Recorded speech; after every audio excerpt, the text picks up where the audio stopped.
Les policiers l'emmèneront à l'hôpital pour lui faire une prise de sang. On la refait, on essaie de le faire correctement. Ça fait 4 fois quand même.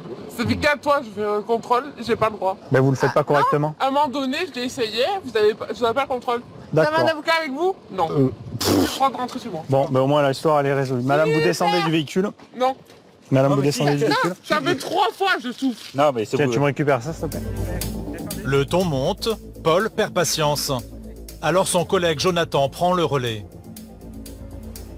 Allez-y, c'est bon. Encore, voilà. Voilà, ça y est. Vous voyez? Quand vous écoutez, c'était pas compliqué. Faut juste un bon souffle. Comme prévu, le verdict est sans appel. Vous êtes positif? Mais j'habite là. Regardez. Mais j'habite là. D'accord, vous voulez pas regarder. C'est positif à toi. Mais Oui. j'habite là. Ah, c'est pas cool en même temps, c'est pas. Mais j'habite là. Pour connaître son taux exact d'alcoolémie, les policiers doivent faire des tests complémentaires au commissariat. La jeune femme est furieuse et devient de plus en plus agressive. Moi, je suis gentil, je vous ai pas frappé. Vous allez n'importe quelle fourche vieille ou quoi, il vous frappe. Et là, vous faites rien, vous C'est quoi votre adresse? Ça te regarde pas. Bon, elle va pas répondre. Voilà, on est avenue. T'es dit j'habitais à côté, tu t'en fous. Oui, mais c'est pas, ça veut rien dire. Et même pas, je te dis mon nom. Fils de pute. Non, moi j'habitais à côté, je t'ai dit, je voulais juste vous me laisser tranquille, vous en foutez. Vous êtes des bâtards en vrai. Ben oui, on est des bâtards aussi. Moi je sais, mais vous êtes des bâtards, moi j'étais gentil. Non, moi j'ai tout respecté tout le temps. Alors quelqu'un qui roule pas, quelqu'un qui roule de travers, non, quelqu'un qui roule de travers, du coup il faut arrêter. Alors que quand c'est un délinquant qui vole de la drogue et qui frappe des flics, alors là on le laisse partir. Oui, c'est moi, ouais. Fils de pute. Oh, Quoi? vous calmez. Non. Vous êtes des bâtards. Oui, bien Vous sûr. en prenez à qui? À moi? Une petite fille gentille, juste à nous rouler un peu de travers. Alors qu'il y a des gens, non, il y a des gens, il y a des gens, ils trafiquent de la drogue, vous en foutez. Vous servez à quoi? Vous servez à quoi? À quoi tu sers? En plus de l'alcool au volant, la jeune femme multiplie les outrages à l'égard des forces de l'ordre. Eh bien, on va la transporter jusqu'au... Elle devient totalement ingérable. Les policiers doivent employer la force pour l'emmener au poste. Alors, les gens, vous trafiquez de la drogue en fait. Trafiquez de la drogue. Trafiquez de la drogue. Vous êtes des gros péteux de merde. Des gros péteux de merde.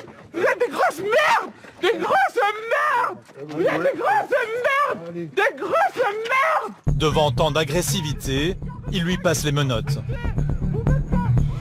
Il y a les clés de la voiture qu'elle a jetées par terre. Non, ah oui. En plus, t'as dit quoi? Je me suis jeté par terre, en plus, t'as dit. Elle va nous donner un coup de pied. Hein. Elle va jouer. Eric est à bout de... La jeune femme se débat, il n'arrive pas à lui attacher sa ceinture et elle va même jusqu'à lui cracher dessus.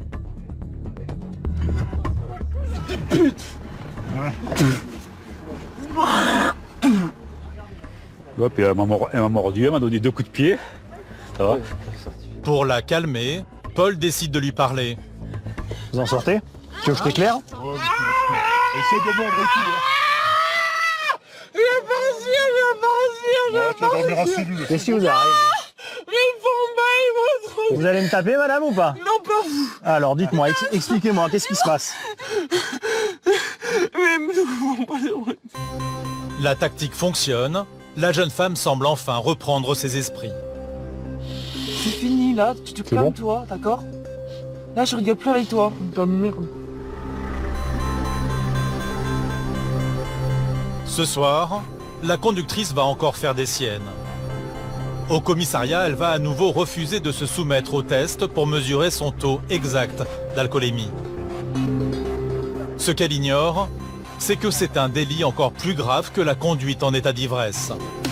La jeune femme est immédiatement placée en garde à vue. C'est pour votre bien. Mais avant cela, direction l'hôpital pour une visite médicale. Un examen fréquent avant de mettre les prévenus en cellule. Ne pas avoir permis, ça va pas le travail. Mais vous avez déjà eu des problèmes avec votre permis? Non. Eh ben alors, vous n'allez pas le perdre. Mais si, Mais non. je vous connais. À chaque fois les flics qui viennent, ça me fait perdre le permis, je veux pas. Mais non, c'est pas comme ça que ça marche. Menteurs, vous êtes des menteurs. Mais oui, mais je veux pas qu'il sache. Paul va passer plus de 2 heures aux urgences avec la jeune femme. Il en ressort fatigué. À l'intérieur, ça a été un peu compliqué, avec des hauts et des bas. Elle nous a mis des coups de pied avec ses talons dans la cloison. Et il a fallu la maintenir sur le lit. Donc ouais, ça a été un peu épique. Bon, elle a l'air de s'être calmée là. Maintenant, elle va aller finir la nuit en dégrisement, en cellule au commissariat. Pour ces dégradations, l'hôpital a décidé de porter plainte. Un comportement irresponsable qui exaspère Paul. On tombe typiquement sur le genre de personne qui se pose en victime de la société.